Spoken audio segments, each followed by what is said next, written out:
अस्सलाम वालेकुम everyone, welcome back to my channel. कैसे हैं आप सब जी। तो आज मैं शेयर करने वाली हूँ आप लोगों के साथ बंद गोभी के पकौड़ों की मज़ेदार सी रेसिपी। बहुत ही क्रिस्पी बनते हैं।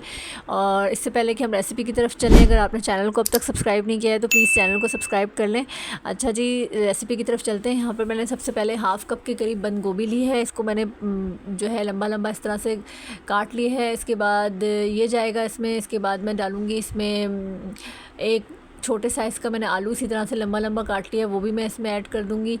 देन इसमें एक छोटे साइज़ का ही मैं अनियन ऐड करूँगी एंड 2 टेबलस्पून के करीब मैंने इसमें हरा धनिया लिया है, वो जाएगा।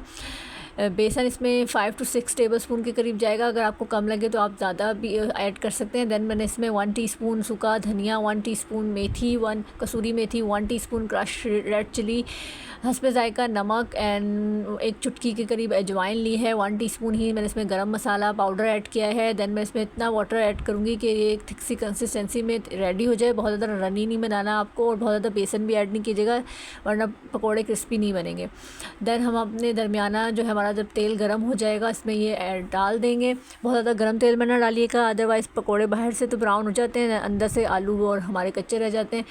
उसके बाद जब गोल्डन ब्राउन हो जाएंगे तो हम इनको डिश आउट करेंगे। बहुत ही ज़्यादा मज़ेदार और क्रिस्पी रेडी होते हैं। डिफरेंट वेजिटेबल्स, बैंगन, हरी मिर्च और आलू वगैरह के पकौड़े तो आपने खाए होंगे, ये भी ज़रूर ट्राई कीजिएगा। मुझे उम्मीद है कि आपको वीडियो पसंद आई होगी। अगर पसंद आई हो तो लाइक एंड शेयर करना ना भूलिएगा।